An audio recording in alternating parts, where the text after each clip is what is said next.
I just can't resist your intense animal magnetism. Whoops.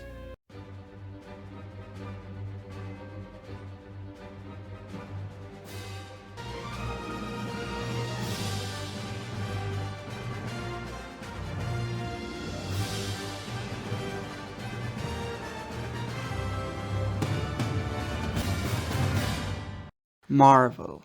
Whenever they release a film, it hijacks theaters and makes billions of dollars. But no amount of money can undo the fact that the first Marvel movie ever made was about this conid looking duck, and oh goodness, are those duck titties. It's a sad day to be alive. Howard the Duck first appeared in Marvel Comics in 1973 as a satirical humanoid duck from a parallel universe of humanoid ducks. And because he has such a big, massive fan base that were dying to see him in a film adaptation, he got a film adaptation. And to those of you who have not watched the film or have fortunately forgotten some of it, let me walk you through this masterpiece so we're on the same page.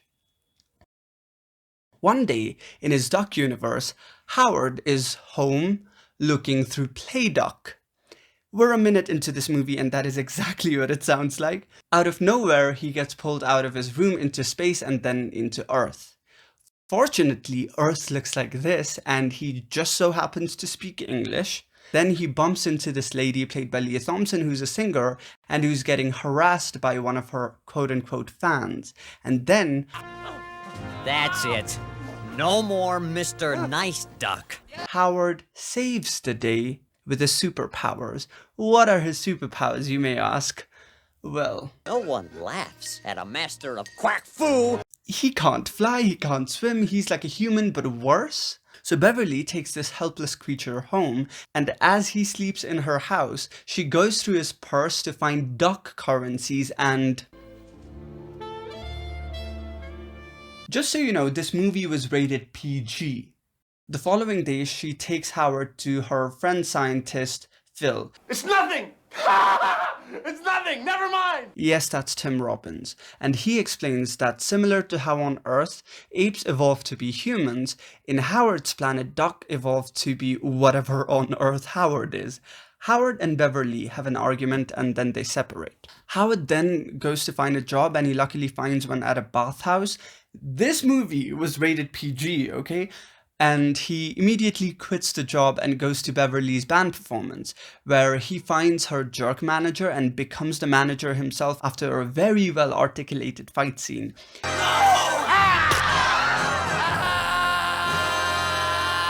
They reconcile backstage and then they reconcile in the bedroom.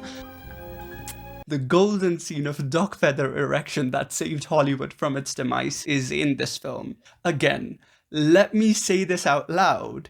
This movie was rated PG. And this flirtatious woman was down bad. Why on earth would you try to get it on with a duck? You know what? I understand where our priorities lie. I respect the hustle. But they fortunately get interrupted by Phil and his fellow scientists.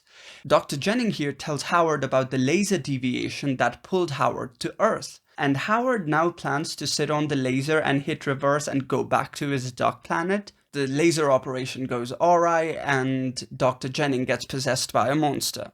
Dr. Jennings captures Beverly and goes back to the laser thingy. Howard and Phil hijack a plane and also head toward the laser thingy. Howard the cowardly duck defeats the monsters and then the laser breaks. So he can't go home and stays back on Earth and fulfills his dream of being a musician by joining Beverly's band. The end, that's the movie. As you might have guessed it, immediately upon its release, Howard the Duck was raved with positive reviews.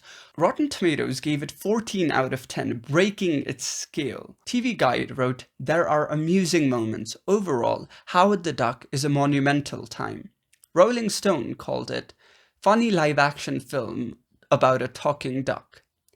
No, they didn't. The movie was quickly panned by the critics and listed as one of the worst movies, but somehow it made it onto the Oscar season. And by season, I mean around the Oscars. Before the night of the 1987 Oscars, Howard the Duck was nominated 7 times for Raspberry Awards, out of which it won 4 for Worst Picture, Worst Screenplay, Worst New Star, and Worst Visual Effect. Razzies are held a day before the Oscars and honor the worst of Hollywood every year. There's still quite a few things to discuss here. First of all, the cast, because that is Leah Thompson. If you go through her filmography, you will realize that literally a year ago, she had done Back to the Future. Like, that is one of the most successful films, right? Within a year, she went from playing one of the best films of all time to one of the worst films of all time. Now that is Rain. Toni Collette better watch out. On to the man who played Howard the Duck himself, Ed Gale. This is Ed Gale's debut in acting, of which he couldn't really show much because he was buried under the polyester suit. It seems he actually went on to have a pretty successful career, so good for him. Talking about going to have a successful career, that is Tim Robbins. Or should I say Academy Award winner Tim Robbins. Fun little fact, Tim Robbins is the tallest actor to win an Oscar. He's 6'5". He later on went to star in his iconic role in Shawshank Redemption, was nominated for Best Director for Dead Man Walking, and finally won Best Actor in 2004 for Mystic River. That Tim Robbins was also nominated for Worst Actor because of his performance in this film. Howard reminds me that I had gotten into Howard University, but I couldn't attend it because I couldn't afford it. So I guess both the Howards are disappointing. Anyways, many people point to Howard the Duck's visual effects to say what not to do. And yes, it's not good. I mean, what were they expecting? It was the 80s. If anything, blame the suit. Beverly, I'll find you. Blame the costume for being so grotesque. Look at his booty. The only thing that I can compare it to are Donald Trump's diapers. Still, that's a pretty solid butt, if you ask me. You know what? We should make velocity edits for Howard the Duck. I mean, every other MCU character can have their velocity edits. Why not Howard? But I understand why most people found the Duck to be bad looking. Perhaps even the 2 people that asked for this movie to be made looked at that and said, unhatch the egg that this creepy whomper came out of, an omelette would have been better. And that might get you asking, who went to see this film after knowing that Howard looked like this? Either the distributors knew this Duck looked unfathomable, or they were just excited to unveil what Howard the Duck looked like. And then we got this. But you will not believe how far the distributors went to promote this film. They worked with scientists from Bell Labs and created a new species of bird like the one Howard was, and they called them ducks. That's right, ducks didn't exist before 1986. They only existed after Lucasfilms manufactured them to promote this movie. And because so much money was used on that, that is the only reason that this movie flopped. Not because it was bad, but because of the very expensive promotional campaign. And oh boy, did the movie flop hard at the box office. And you may ask me how I came to know about this film. When I was a little boy, and cable television was still a thing, I used to scroll through the TV channel and I landed on Cinemax, you know, the channel where all the excellent films are shown. There I saw a duck with its feathers erected as it attempted to fornicate with a woman. And I had to know about this film anyhow. I continued watching it and that's how I know it. And many people say that this is a bad film, and thus far I have also constantly made jokes about this film being bad. Do I think it is a bad movie? Yes. Was I so repulsed during some scenes that I had to skip it? Yes. Did I find it entertaining and will I watch it again? Also yes. It is just one of those films that is so bad that it's good. It may not be an art house masterpiece, but at least it's entertaining. It was supposed to be a comedy movie. That wasn't funny, but the jokes failing to land ironically makes it still funny. I want you to look into the future and tell me what you see.